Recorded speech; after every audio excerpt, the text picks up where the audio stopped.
everyone, today is another magical day here at Hollywood Studios, and today we're going over my favorite attractions here at the park.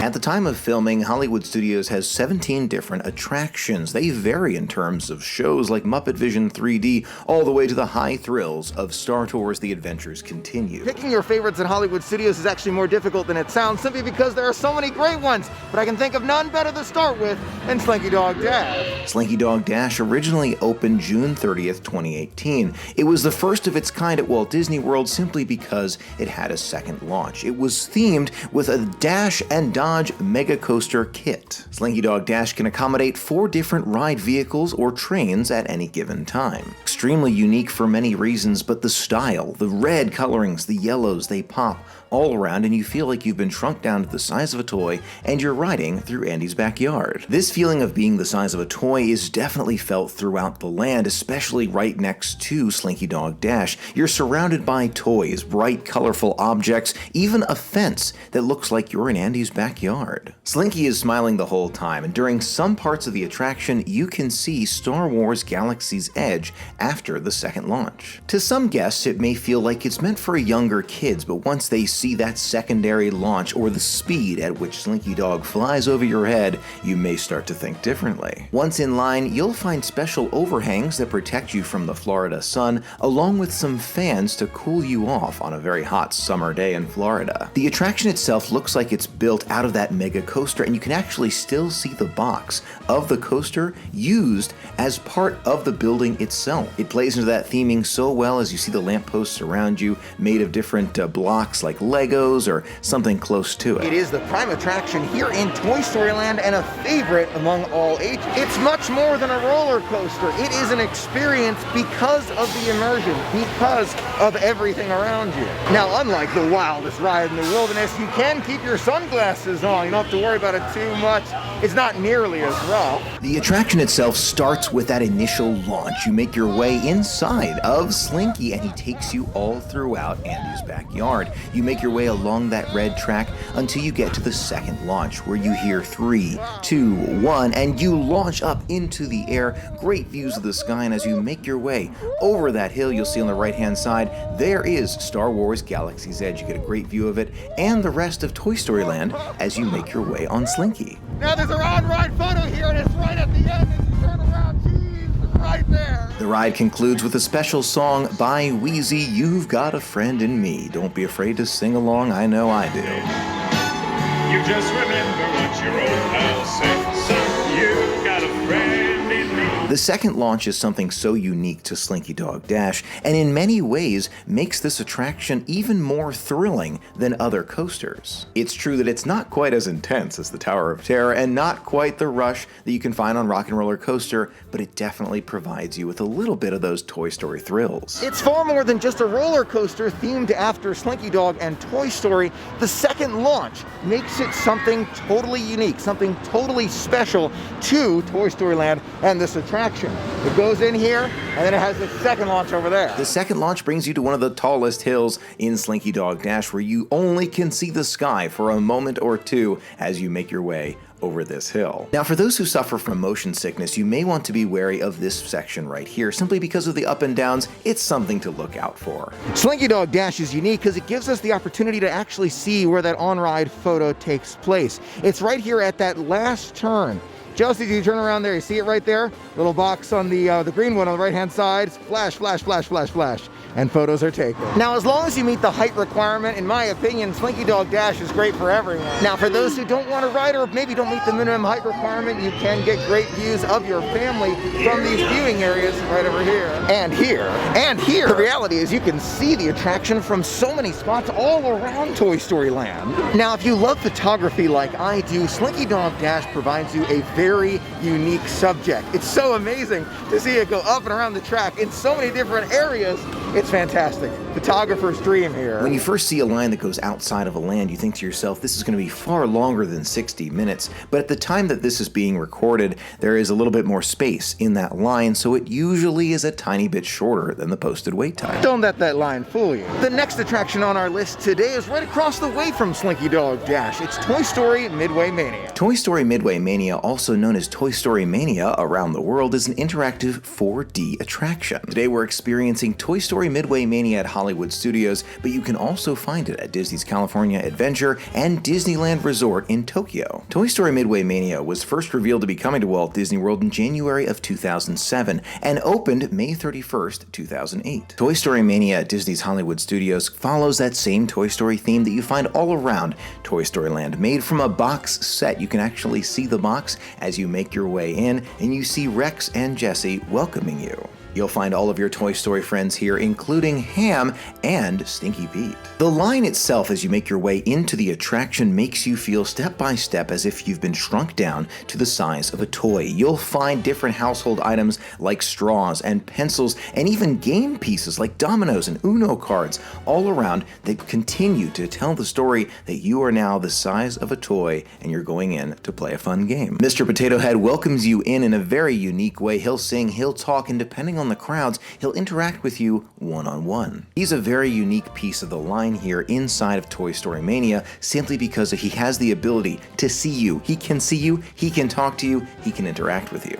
One big thing about Toy Story Midway Mania are the 3D glasses. It's something to be aware of. I know that there are some who do wear glasses who have spoken about the 3D glasses before, so just something to be aware of. The theming is some of the best inside of Toy Story Land. You are surrounded from feet to ceiling with Toy Story. Everything involving games and toys and fun, everything to make you feel the size of a toy. What makes Toy Story Midway Mania so fantastic is its re-rideability. You go again and again and again and always try to beat your own high score. Toy Story Midway Mania became so popular not too long ago that they built another track to accommodate more guests. It's actually made the line a lot faster. The game is phenomenal for a variety of party sizes from 1 to even 8 and even more, of course. They can accommodate in separate vehicles, but everybody gets to ride together and has their own blaster to shoot those things on the virtual screen. You can get an idea of how we're now the size of a toy when you look at the door behind me and there's even light plugs. See the plug right there? Gigantic all around us. We're the size of a toy in here. The goal of the attraction is to use that blaster on your vehicle and use a little pull cord right there in order to score as many points as possible during all the different mini games. That first game allows you to practice, so take your time, enjoy it, and find your rhythm when it comes to pulling that pull string. Now we'll talk more about how you can unlock those Easter eggs and get your best score in the future, but one important factor to note when you're playing is to not pay attention to the score as you're playing each minigame. Between each minigame, you'll have time to look at that score, but while you're playing, it will continue to tally up and you'll be facing your best score. One example of one of those Easter eggs that I want to show you here is the plate toss by Sarge, where you can actually see I've unlocked the special tank and those flying plates in this example. At the end of the attraction, your score is tallied up and you find out exactly what your high score is. 214,800 is a great score and you should just try to beat your very best. It's something to work towards. You have a goal you're trying to get, whether it's best this hour, best today, or best this month, or just your best score ever. It makes the game so enjoyable. Toy Story Midway Mania may be the most re-rideable attraction at Walt Disney World. Maybe there's an exception here or there, but there's something about going for that high score that makes you feel motivated to go again and again. Now, for those who loved Disney Quest, the indoor interactive theme park at Downtown Disney, now Disney Springs, this captures quite a bit of the video game magic, the indoor video game magic, and it's re-rideable again and again and again. Now, like Buzz Lightyear Space Ranger Spin, Toy Story Midway Mania does have some very special Easter eggs and secret targets. I've made a video about it before. They're very difficult to get, but once you get the hang of it, once you've practiced enough, getting your all-time best score becomes easier and easier. Photo walls are always extremely popular here at Walt Disney World. You take your photo with great backgrounds. Popsicle stick and checkerboard are extremely popular, but finding them can be difficult. They're located at the exit as you walk through the exit of Toy Story Midway Mania. Overall, Toy Story Midway Mania is great for all ages and is sure to be one of your favorites at Hollywood Studios. There is one warning for Toy Story Midway Mania. Those with motion sickness may want to consider, simply because the ride vehicle moves pretty quick from side to side. That's the only reason. Toy Story Midway Mania has been here in Hollywood Studios since before Toy Story Land. You say to yourself, that doesn't make any sense, Michael, but believe it or not, it has been here. This attraction is one of the favorites here in Hollywood Studios despite its age, and it goes so well with the more recent attractions here at Toy Story Land. The biggest difference to Toy Story Midway Mania with the creation of Toy Story Land is the entrance. It wasn't always here. This was the original entrance to Toy Story Midway Mania, now just kind of a facade for Municiberg, the Incredibles area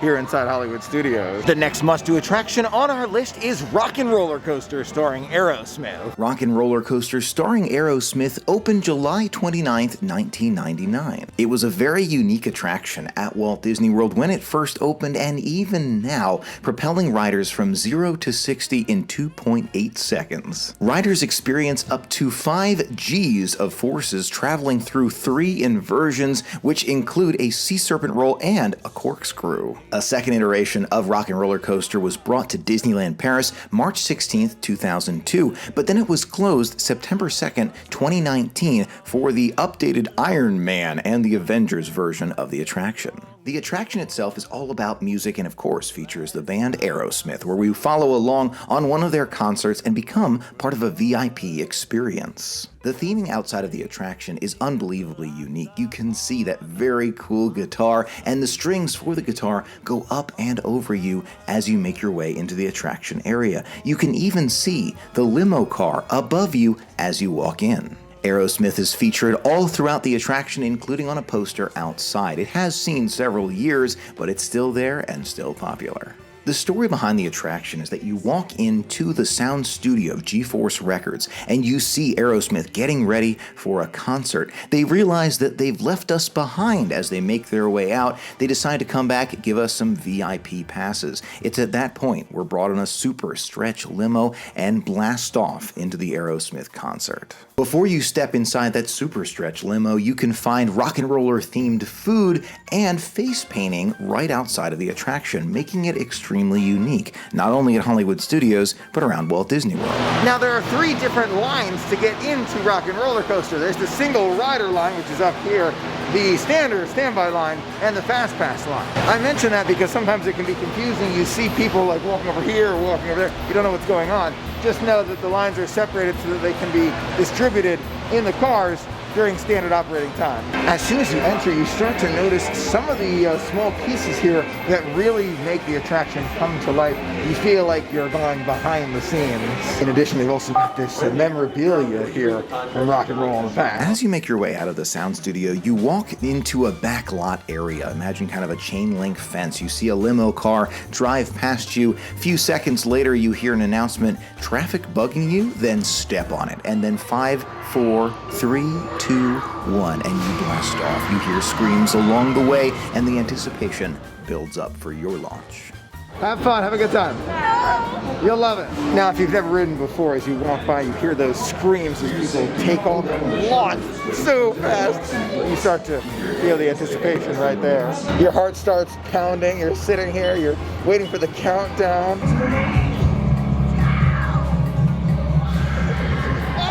The launch itself has extreme intensity, but when you launch off, make sure you don't forget to smile and rock on, because there's a photo just as you make your way into the tunnel. The shop as you exit is so appropriately themed. They sell all sorts of cool merchandise, including drumsticks. I mean, they sell some unbelievable items in here. If you're a music fan, if you love music, play the guitar, whatever it is, you can find some items in here that will just make you smile. The gift shop at the exit of Rock and Roller Coaster has just about every gift you can imagine. Not only do they have the standard Disney gifts, but you can find musical gifts inside of the store. Now, there's no doubt that Rock and Roller Coaster is not for everyone. It's got the corkscrews, it's got the flips, it's got some intensity to it, but if you've never ridden it before, and the intensity makes you think, I'm not really an intense roller coaster guy. I'm really not.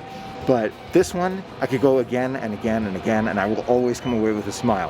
It's the music, it's the smoothness, it's awesome. Now, it would not be a must-do Hollywood attractions list without the latest, and in my opinion, the greatest attraction ever made, not just at Hollywood Studios, but all around Walt Disney World, Rise the Resistance. And I know there are many Disney and Star Wars enthusiasts who feel the same way. It combines an unbelievable trackless dark ride, motion simulator, drop ride system, animatronics, projection mapping, screen-based media, and more into a once-in-a-lifetime experience that immerses you to the next level into the Star Wars story. Rise the Resistance is no doubt the most popular attraction that Disney has ever made, and because of that, there's a special way to get in line called the virtual queue. To get a boarding group in the virtual queue, you have to log in with the My Disney Experience app on your phone at a certain time. I've made a whole video about how to get a boarding group. It's up to date. You can use it to get groups 1 through 50 most days. Videos right there at the I button. Once your boarding group is called, you'll get a very special notification on your phone from the My Disney Experience app. You can also check the status of the line using the app or on the sign right there. Now, there are a few misconceptions about the boarding group Rise the Resistance. First one is you can't leave the park. The truth of the matter is you can leave the park with a boarding group and you can come back to Hollywood Studios with that boarding pass. However, you only have an hour window to get back, so make sure you leave enough time to get back to Rise the Resistance. Whether or not you're relatively new to Hollywood Studios, if it's your first time with the boarding group, I recommend staying in Hollywood Studios for that very first time, because even though they do give you an estimated time, sometimes it goes much faster than they think. Now, once your group is officially called, you go to the line, you walk through, they scan your magic band or ticket or card, and then you make your way into the line. Officially opening to the public December 5th, 2019, Star Wars Rise of the Resistance became an instant classic. Although it's now considered by many to be the key attraction inside of Star Wars Galaxy's Edge, it was not the first to open. Star Wars Millennium Falcon Smuggler's Run was the first one to open at Star Wars Galaxy's Edge. Once you've made your way into the queue line for Rise of the Resistance, you find yourself in nature. You walk under this small structure and then you're looking at flowers, looking at the rocks, enjoying the waterfalls. You make your way into a cave and then you find yourself in some of the ruins of Black Spire Outpost. You learn as you make your way in that this small cave, these ruins, have become the Resistance encampment, and you can see some of their equipment all throughout the ruins. You walk through the caves, the queue line is actually made up of some of their equipment. The lines feel like they were just cut out of stone, with lights just propped here and there, stuck up in corners. Really does feel like you are following that story, being truly immersed in the experience. Trying to, sneak around the First Order, getting ready for an adventure. Along the way, you'll find little benches hidden into the rock structure here. Don't be afraid to use them if you need to sit down. Walking through the tunnels, if you see one of these holes in the ceiling, you'll pass under it. Super cold AC, so nice on a hot day. You find racks of weapons and supplies that the Resistance may need in their fight against the First Order. In line, you'll also find those very special QR codes to the game that you can play inside of Black Spire Outpost. I'm going to link that video in the description and at the I button. Once you've made your way past all of the Resistance equipment, and there's quite a bit of it, some of it is actually from some of those movies, so don't be afraid to really take your time and look at all the equipment. Once you make it to the end of the line, during this time period, you'll be told to stand on a certain number. This is for social distancing. You'll stand on the number and you'll wait for the next door to open. If the next door opens, you want to find your number inside that second room. We're going to make our way in here, find that 7 and stand on it. From here, Rey, Poe Dameron, and Commander Nien Nunb will brief you on your mission. Pay special attention to Rey's hologram projection. It is truly unique inside of Star Wars Rise the Resistance. It truly feels like you're inside of the movie. Once the briefing's over, the second doors will open and you'll make your way, at this time, to your number outside. The cast members from this point forward are no longer cast members. They are truly a part of the Star Wars story and the experience, telling you to hurry up, the First Order's right behind us. As you make your way outside, pay very special attention to that X-Wing, the black and orange one. It looks great. You can see BB-8 getting ready inside. There's a helmet in there as well. Don't be afraid to look out for it. You also find your transport vessel, the blue and gray one. Pay close attention to it as you walk outside. Don't miss it. You can see it's in the rock here, but it's about to take off. You find your space inside and then you go for a ride. Don't be afraid to hang on to those handrails because you truly do launch off into space. The feeling of flying through space is extremely unique, and for those who are there for the very first time, you'll hear oohs and ahs as you truly feel the motion of liftoff. You'll notice the door we came in on is now used by the First Order. They're going to order us out and into my favorite room inside of the queue line for Rise the Resistance. Out in the hangar area, you'll find stormtroopers, and if you look behind you, you'll find your same transport vehicle. That same ship that brought us here, the blue and gray one, it's there. They brought it in. And if you're standing at the back of the very special transport ship, look outside that back window because you'll see those troopers who are now in front of us lined up. They'll be running to their posts before we have a chance to land our very special spaceship. It is truly my favorite part of the queue line for Rise the Resistance, so don't be afraid to take your time, take those photos. They are going to try and rush you because, part of the character and the story, but take that photo while you can and appreciate it while you can before you move into interrogation. Now, in my opinion, this room is one of the best inside Rise of Resistance. More often than not, you're actually rushed through this room because you're getting off of your transport vessel here and going into the detention area. Since there's a line, take the time, take the photos, enjoy it, appreciate it, everything. One of the things that I love about Rise of Resistance is the authenticity of the cast members. You see them, they are totally in character. They talk to you and they order you around. It adds to the experience so much. Interrogation at Star Wars Rise the Resistance is extremely unique because you see Kylo Ren, and you know that something's going to happen. You're stuck in the cell with no possible way out. Sure enough, the Resistance comes and saves the day. The attraction itself is fun to the next level. You can look up, you can look down, you can look left, right, doesn't matter where you look. You are immersed in Star Wars. And although there are two different ride vehicles, you take two very unique paths. It's truly like being immersed in the movie itself. Movie sets are meant to be taken down after the movie shot is done, but Star Wars Rise the Resistance takes that feeling of being in space to the next level. You look to the right, look to the left. There are pipes that will always be there. There are lights that will be there. The grates up above, every single piece of this attraction has been thought out. Experience unlike any other simply because they've taken everything that they've learned from all the years of creating immersive experiences and put it all into one attraction. That's beyond anything else. The story continues as the battle outside rages between the Resistance and the First Order. The Resistance is trying to save us as the First Order is trying to blast them out of the galaxy. We run from Kylo Ren, but eventually he catches up with us. At the very last moment, the Resistance saves the day and we make our way into very special escape pods, which makes for a very fun ride. It is unquestionably the best ride at Walt Disney World. Whoa! Okay, you're clear. We could think about half a dozen things, but it really does come down to the storytelling and the immersion. You are truly immersed in this adventure. Now, there is a height requirement of 40 inches to ride Rise the Resistance, making it one of the taller attractions at Walt Disney World, and those under the age of 7 must be accompanied by someone who is over the age of 14. The next one on my list of must-dos here at Hollywood Studios is the latest attraction, Mickey and Minnie's Runaway Railway. Mickey and Minnie's Runaway Railway at Disney's Hollywood Studios opened March 4th, 2020. Originally announced July 2017 at the D23 Expo, it's one of the changes that Disney announced for Hollywood Studios that opened in 2020. The exterior of the attraction is very similar to the Great Movie Ride. We see the Chinese theater and even those lion statues out front. You'll find a very standard look and feel. The biggest difference on the outside is the neon sign with Mickey and Minnie's Runaway Railway. The line for Mickey and Minnie's Runaway Railway does seem long when you first look at it, but considering the space that we have between guests at the time that this video is being made, it is a little bit longer than expected.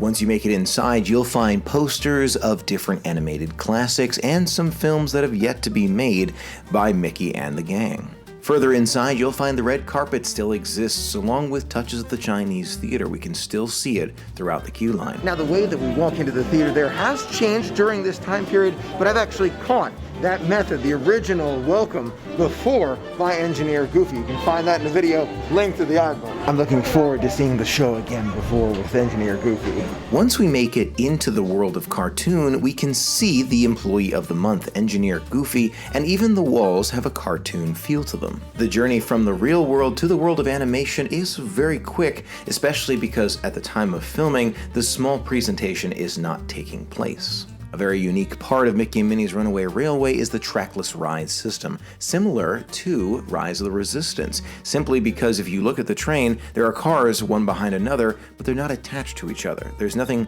pulling the cars along. They just naturally know where to go. The ride is fun for the entire family. All ages are sure to enjoy it. It incorporates a lot of new technology that Disney's been working on, along with a new style of animation for the Disney characters. The story takes us on a train with Engineer Goofy leading the way. When the train track gets flipped, we make our way into the world of animation. Mickey and Minnie try to save us every step of the way, and we're brought through an amazing adventure. The animation and animatronics look so real that it does feel like you've really jumped into a cartoon. There are 4D effects such as wind that blow you around. One of my favorite scenes inside Mickey and Minnie's Runaway Railway is Daisy's dance recital, where you're dancing the back and forth and 1, 2, 3, 1, 2, 3, and then all of a sudden she says, and conga, and everyone dances together, and your vehicle will dance along with you. It moves you back and forth relatively quickly and makes you feel like you're truly immersed in the dance studio. Look out for hidden Mickeys along the way. They're sure to show up throughout the adventure. I have yet to find every one, but I know that there are a lot of them. Like all great stories, it ends with a fun, happy ending where Mickey and Minnie save the day and make it to their picnic in the park by nightfall. We reunite with Goofy at the end of the adventure. He says thanks for sticking with me, even though he didn't quite know the adventure we were on. Well, that concludes my guided tour. Hi, picnickers! Told you nothing was gonna go wrong. Now with these very large rows, very large parties can be accommodated in one vehicle, just as an example. Of course, you can take more vehicles if it's a super large party. And in true Disney style, we say the end and we exit the cartoon. It's a continuous story. It is now the centerpiece of Hollywood Studios and it deserves its spot here. We miss Great Movie Ride for those who love the original. It's absolutely missed, but something special about this attraction. My last must-do here at Hollywood Studios, the Hollywood Tower of Terror. The Twilight Zone Tower of Terror, also known as the Tower of Terror, is one of the classic attractions that you can find at Disney's Hollywood Studios, more specifically in Sunset Boulevard. It's been open since July 2nd, 1994. It's an original at Walt Disney World, eventually making its way to Disneyland in California, along with Tokyo Disneyland and Disneyland Paris. The Tower of Terror is one of the largest buildings that you can find at Walt Disney World, and you may be saying to yourself, what is taller? Well, it's the second tallest. The one taller than it is 0.5 feet taller. It's Expedition Everest. Both of them are taller than Cinderella Castle.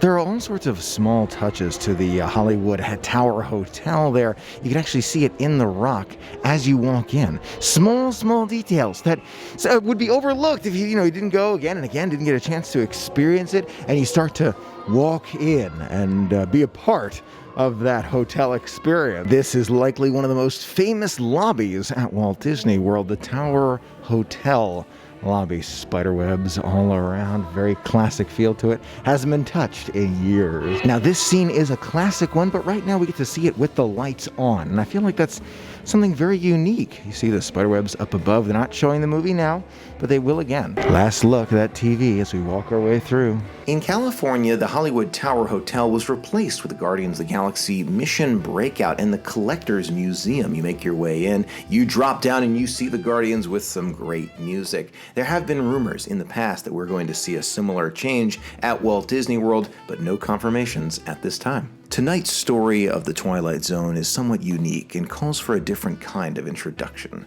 This, as you may recognize, is a maintenance service elevator, still in operation, waiting for you. We invite you, if you dare, to step aboard because in tonight's episode, you are the star, and this elevator travels directly to the Twilight Zone.